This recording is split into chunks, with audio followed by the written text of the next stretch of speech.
Taku rangatira no mai rā. Now, Māori are not happy with the government dialing back on its promises to fund new cancer treatments. Malcolm Mulholland is living with prostate cancer. The solo father of two has been advocating for Māori men to get checked before it's too late. Malcolm's wife, Wiki, died of breast cancer. Now, he says Māori dying of cancer are moving to Australia because our government is failing to take care of them. So we're going to hear from Malcolm soon, but first, here's how Māori will be affected after the government failed to deliver on election promises to provide 13 new drugs for various types of cancer treatment. The National made a big deal of its pre-election pledge to put $280 million into funding more medication for cancer treatment. You get a limited amount of time with cancer. If you don't get it right, the consequences are very, very dire. Yes, that's right. The budget failed to deliver on that promise. My mother died from cancer, and I could imagine that if you were a child in their shoes or a person, you would be telling all your family and friends to vote for them, to vote for the party that's going to give cancer drugs to my parent to make them live a little bit longer. National always knew this policy was unworkable, yet they made this incredibly manipulative promise to people who were desperate before the election. Well, days after the budget, the Finance Minister, Nicola Willis, said help was on the way eventually. I expect we will be in a position to make an announcement very soon this year. Māori are on average diagnosed with cancer later than Pākehā. Māori die earlier and often aren't financially able to pay for private treatment. Malcolm Mulholland is an academic author and advocates for better cancer treatment and more government-funded cancer medication. He chairs Patient Voice Aotearoa and joins Marae from Palmerston North. Kia ora, Malcolm. It's lovely to have you on the show. Kia ora, Miriama. Kia ora. So tell us what your reaction was to the government's failure to deliver on those promises. Yeah, look, I was sitting in the gallery when the budget was read out, and I was waiting for an announcement to be made about when those 13 drugs could expect it to be funded and when patients could expect to receive them. There was silence. We found out after that the government had reneged on their promise, and so myself, like many other patients and patient advocates, we were absolutely in agony over the decision. It was soul-destroying. And so what do you make of the messages since that help is on the way, but not immediately? Yeah, so what we've asked for is clarity moving forward. Give us an idea of what the process is by which these drugs will be funded, ensuring that the funding is there, and will Pharmac be the agency that actually purchases these drugs, and when can patients expect to go to their oncologist and have them prescribed to them. All we've heard is from Nicola Willis, it's soon. We don't know how soon is soon. We've heard from the Prime Minister it's by Christmas, and we've heard from the Minister of Health, Shane Reti, that it should be by May next year.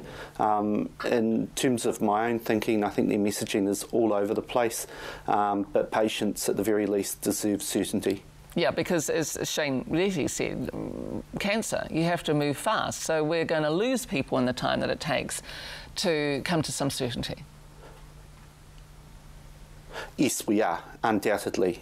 Patients will die. These drugs are there to target those with end-stage cancer, with those who are terminally ill, and so time is not a luxury that they have. It's either that or whānau will find themselves in a position of having to self-fund, and because our people tend to be poorer, that means that it's a bigger struggle for them in order to get their funds together, and they could very well be putting themselves and their whānau in a position of making themselves bankrupt. What has been your struggle with getting access to drugs that first Wiki needed and now that you've had to try and access? Yes, so Wiki needed a drug called Ibrance.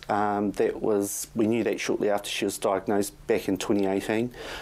We set about to try and get that drug funded through a petition and through raising awareness and engaging with media for Wiki to share her story. Eventually that drug was funded, but for Wiki, the funding of that drug was essentially too late. in her cycle of treatment. So rather than Wiki receiving it as a first-line treatment, she received it as a fifth-line treatment. What that enabled Wiki to do, though, was have 3 more months with us, and that was irreplaceable because 3 months before Wiki died, our first moko was born. So, you know, to know that she had that time with our first grandchild is something you can't put a price on. And then for me, myself, I was fortunate in that I didn't need an unfunded medicine, but certainly if my cancer had metastasised and there was a very real chance that that could have happened, then I would have been put in a position of needing probably not 1 unfunded drug, but 2. And so the whole cycle for us would have started again. So you and Wiki really have been on the front line of this battle. You've been to hell and back with it. And this is a very common story, isn't it? Waiting for, well, particularly unfunded drugs to come so that cancer patients can actually have access to the very much needed medications that aren't currently available. It's an ongoing struggle. Yeah, unfortunately so, Miriama. And, you know, what astounded me, I mean, prior to Wiki's diagnosis, we hadn't really had a lot of interaction with cancer within our whānau, thank God. But, you know, we started that journey, and when we went public about our struggles to get an unfunded medicine, we had other whānau reach out around the motu and say, we're in the exact same predicament. Just swap the name of the cancer with the name of the drug, and it's a carbon copy of what it is you guys are going through. And so it was through that we started Patient Voice Aotearoa. It's important to note, though, that we don't just advocate for cancer medicines. We were hearing from those with rare disorders, especially those in the cystic fibrosis community and the spinal muscular atrophy community, as well as those with a chronic illness, for the likes of those with diabetes, for example. What do you want to see happen with whānau? Because, you know, there has to be a balance always, doesn't there, between what is able to be funded and what simply can't be funded through lack of resource and funds in a small country. What needs to happen with whānau? How do we improve that delivery? The elephant in the room with whānau is the level of funding. Whānau has been systemically underfunded now for the best part of 2 decades. So both Labour and National, if you like, have kind of washed their hands of the problem. But we're now facing a medicine crisis. So we know that whānau's funding is around 0.4% of the GDP. It needs to be 1.4% of GDP.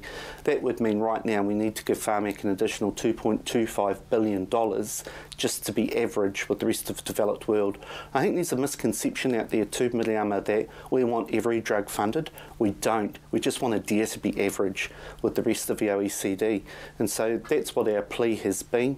Please fund whānau properly so we're not put in the position we are right now, and with essentially now the national government picking winners and losers by coming out and saying we're going to fund these 13 drugs. Yes, those 13 drugs would be funded, amongst others, if we funded whānau properly, and so the politicians wouldn't find themselves in a pickle and in hot water of having to basically tell whānau what to fund. So where we compare, where does Aotearoa compare? You mentioned the OECD. How well are we doing on that list? We're last in the developed world. We're 32nd of 32 countries. We're behind Mexico. We're behind a host of other countries. Australia is obvious because we like to compare ourselves to our cousins on the other side of the Tasman, but we are last in the developed world. Do you think that politicians should be making these calls? Ultimately, no, but I can understand why they are, and that is because what you have is certain populations rising above and going, this is not acceptable. So, for example, in the cancer space, we know that for bowel cancer patients, they've had nothing new funded in 22 years. 2 of the drugs on that list of 13 have been with whānau now for around about 10 years for one drug and 15 for another. This is why patients are leaning heavily on politicians and saying, it's about time my drug got funded. Now again, if they want to avoid that scenario, what they have to do is fund whānau properly. Let whānau make those decisions. That's ultimately how a good system should work, but because we underfund whānau, that's not the case. I think there's something to be said too about, you know, the argument is, well, we just don't have the money to fund this. Well, what is the economic cost of losing people from whānau, you know, to our wider society? Yeah, no, absolutely. And so we've seen really good examples of what the savings is, not just to whānau, but to the wider society. And that's one of the things we would like to see Whāmek implement moving forward. And that is to take into consideration the societal perspective of funding a drug. And so what we saw, especially around Trikafta, so Trikafta was a drug funded for those with cystic fibrosis, was it's actually cheaper to fund the drug than it was to keep patients sick. Because if you keep patients sick, that meant that they were being hospitalised more and they were having more lung transplants. Now with the drug, that doesn't happen, or not for the majority of that population. So it's a really good example of, you know, drugs actually saving us money in the health system as a whole. So you mentioned earlier that successive governments have washed their hands of this problem, and you've made a really excellent example of, you know, the economic cost of not funding drugs like this. So what needs to happen to change the scenario? We have to accept, one, that we're in a crisis, and I think that acceptance is growing. It was heartening at our recent summit to hear the Minister responsible for Whāmek now, David Seymour, say to us, the numbers don't lie, and they don't. The number of drugs that are waiting to be funded by Whāmek are growing. So at the moment they sit around the 90 to 100 mark, and that's only going to go one way so long as you underfund Whāmek, and that is up. And so we need acceptance across the political spectrum that Whāmek needs more money in a hurry, and if that is to happen, then we're going to see better health outcomes for the New Zealand population. We have to wrap up, Malcolm, but very quickly, how are you doing? I'm doing really well, Miriama. Thank you for asking. I've just had my most recent bloods come back where they've tested my PSA. It's non-existent, and so I am cancer-free right now. So happy to hear that. That's just wonderful. Malcolm Mulholland, thank you so much for joining us this morning, and keep up the good fight. Aotearoa elderly are choosing to work well after they reach retirement age. You probably know many in your own whānau and communities. Many are doing critical jobs. We see in Tairawhiti-based reporter Irena Smith on a mission to find out why, and she didn't have to go too far from home to find out. Kia tipu ai te kupu, I tōna iho matua, rongo matane, Māori tau. Kia kia tau, kia kia tau. Tūtaki mai ki taku māma, a Kumerua. Kuia te kaiako I te kohanga reo o Marotiri ki Tokomaru ākau. Whitu dekau mātahi tōna pakeke, e mahi tonu ana I a rā. Nā ka koi tonu te hinengaro, kei te kōrero tonu te waha, ko pai haere te tinana, ka tae ai te mahi. Nā koira, me te mea arohau ki te tēnei mahi ko te reo me ona tikanga, te manaakitanga, te wairua o te kohanga.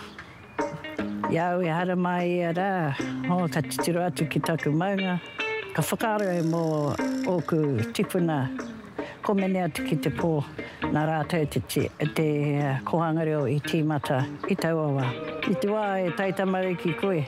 O hauini te awa, koroua tau pare te iwi, ane o moko puna e. Kei tāna, ko ngā whakaaro nui mo te mahi, I akona mai te wā I aia e tai tamariki ana, arā I roto I ngā uru hēti.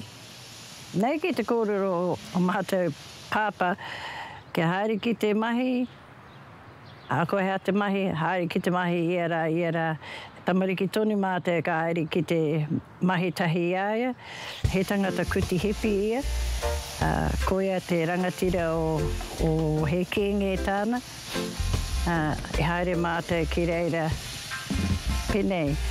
Ka moio koe ki te tai te papa, ka tīmata koe ki te mahi. I rote te uru heti, me kera ka pai haere tō mahi, ka piri ho koe, ka moio koe ki te whiua, ki te mahi te uru, Ka tae ka tīmata te utu, te whiwhi utu, whiwhi pūtea. Engari kāre whiwhi te pūtea, engari ka purua ki ro te tō pēke. Marae ka haere ki te kura me te kāreti o te Waipanami. Taua wā, ko taua pūtea e whaka ea ngā nama. Mo te haere ki te kura. E hara hoki i te mahi kuti hipi i te mahi māma. Engari koe nei te kai whakaora, kai whakahihiko hoki i te tinana o Bart Keelan. Well, that's what's keeping me fit. Mainly just to help my kids. I work for them, not for my at the end of the day. He tangata iti te kōrero. Engari ko ana mahi, he tauira mo tana whānau.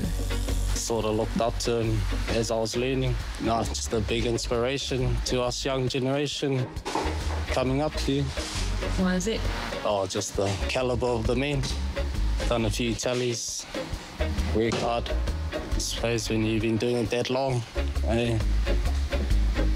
it's just like riding a bike. I hope I'll be still sharing at that age. Ko Dion Reedy te kai whakahaere o te kenge nei. Hei rāmutu ki a Bart. Hei tāna, me kore ake ngā kaimahi pakeke, kararu pea, tāna pakihi. You might get 1 or 2 every 5 years. It's a dying art around here. I don't know what it is. It's young people just don't want to work anymore. Or not enough for advertising or sharing schools. Yeah, I suppose it's probably what we'll have to do and look forward to do. Yeah. When they retire, they'll take a big chunk out of the backbone. Then we're next. So as long as we learn off these old fellas, see how they've been doing it for years. Yeah, just keep learning.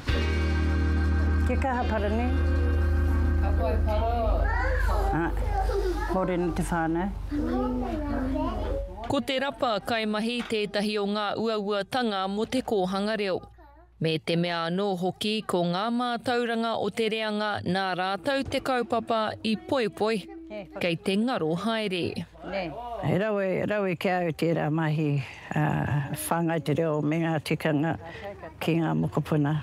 No te me ngaro haere te reo I konei. Kāre nei tamariki whakatipu pēnei a mātou. Ki te wā tai tamariki ana mātou, ka noho mātou ki te marae mo te rua marama pēr. Kāre tai I nei rā. Ko te nuinga o wāku mokopuna ro te kōhanga reo, kāre he reo I te kāinga. Waimari au, kei toku taha ngā kaiāwhina tino pai ki te āwhina, ki te tiaki tamariki, ia ere mahi katoa. Tui a ki raro. Mai I te mahi kaiako, ki tētahi atu mahi whaiwāhi nui, ki te hapori. So at the moment there's no bottles, so that's good. And what goes in here is the milk bottles and the cans. Doug Chaffee could have retired last year, but instead he answered a call to manage the local dump. And my cousin said, you want a job? I said, what are you going to do, stay home, watch John Wayne's? You get hofa with that after a while. How's it? How's it, mate? Good, man. Yeah. Huggy, boy, mate? Yep. Beautiful. It's Uncle Doug's job to open and close the toko dump and help people sort out their rubbish. Sometimes you miss a few things when you're quite busy.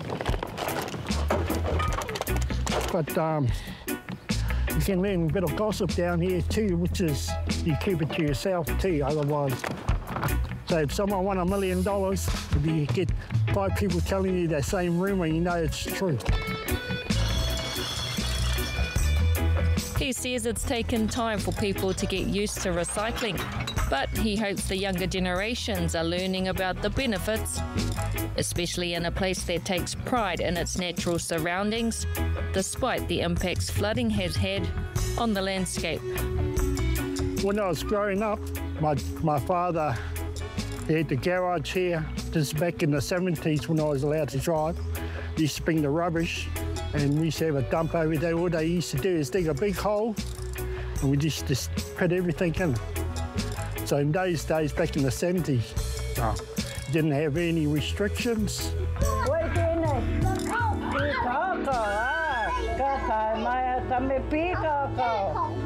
While New Zealand super or pension entitlements have kicked in for all these workers, they say for them the extra money helps, but it's not enough to stop working, especially because even at this age, they continue to support their children in mokopuna.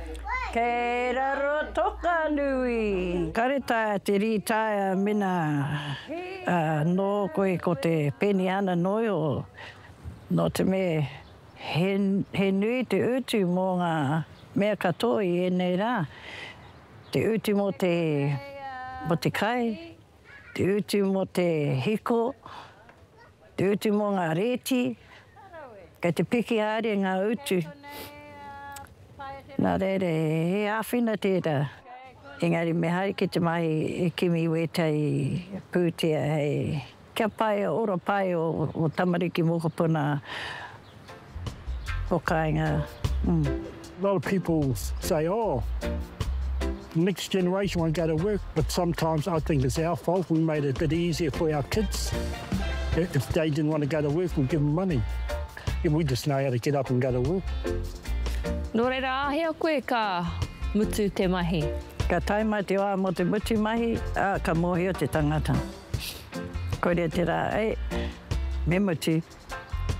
O, ka mohi o ana tamariki whanaere me, me mutu koe. Kore take koe. Engari ko wai te tangata ka kōrero pērā atu ki tōna māma. E hara I te mea, ko au. Oh, ka nui te mihi ki oku rangatira.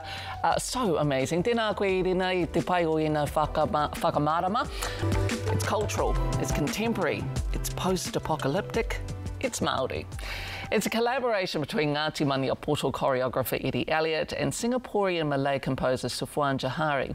Together they've created a show called SUARA, Oro Rua. Now SUARA is Malay for voice, Oro of course is Reo Māori for sound, resonate, and the production entertains the concept of oral history traditions where tupuna voices emerge from the earth to tell the stories of what happened back in the day.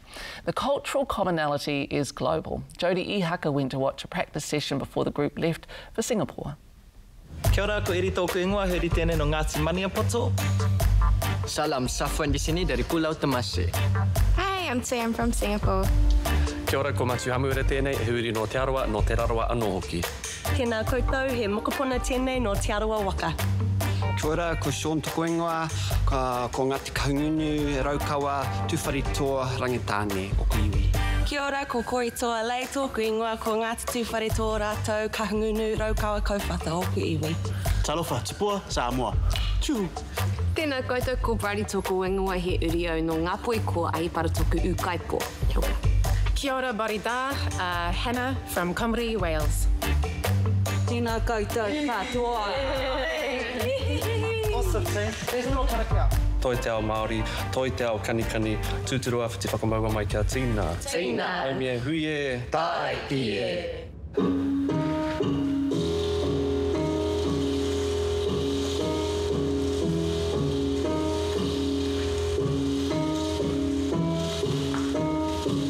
It's called SUARA, Oro Rua. It's a show primarily based on the concept of voices. And these voices are situated in a very near or distant future where it's an era, the post-human era, and these voices are trapped in the ground and has been fossilized, and it has been released through some force of excavation or something like that. So it's like as these voices gets released, it becomes this vaporous energy telling the stories of the past. When we talked about te kore with Safuan, we broke it down on what that meant, which means unknowing the knowing, the endless possibilities, the infinite ideas, the new potential, what's to come, the void. And that concept in itself is universal, right? So people can gravitate to that. It sparks off ideas that are brewing, that can develop and grow.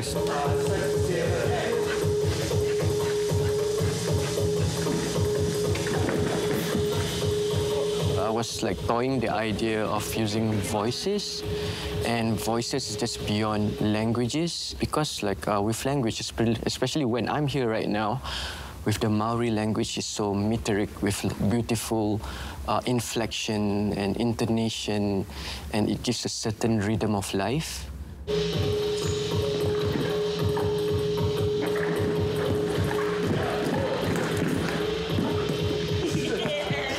And some of the works that I do make in my choreography are unapologetic. They are raw. I like people being on the edge of their seat the whole time and not always trying to preconceive ideas or put their own ideas on it. I want them to actually go, this is Eddie, this is what he's saying, and you've got to eat it or go home.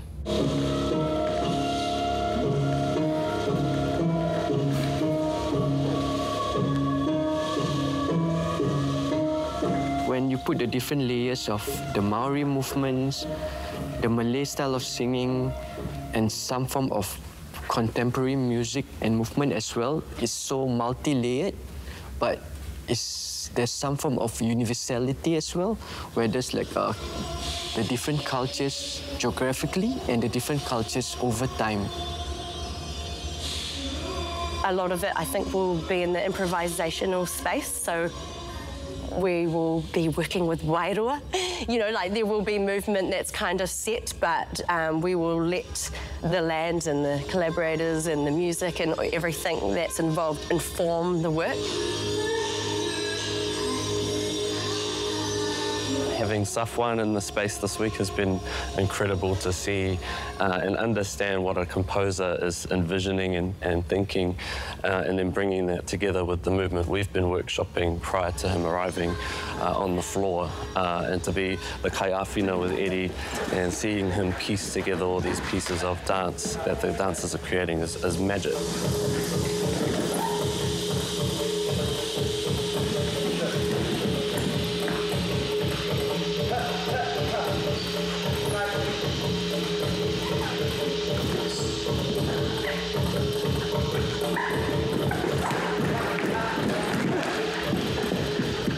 Wa tāhoa hoki rā. Koia kei a koe Jodi, no kua marama te katoa tēnā koe. That's Marae for this week. The team will be back with you next Sunday. Kia haumaru te noho, hei tērā wiki.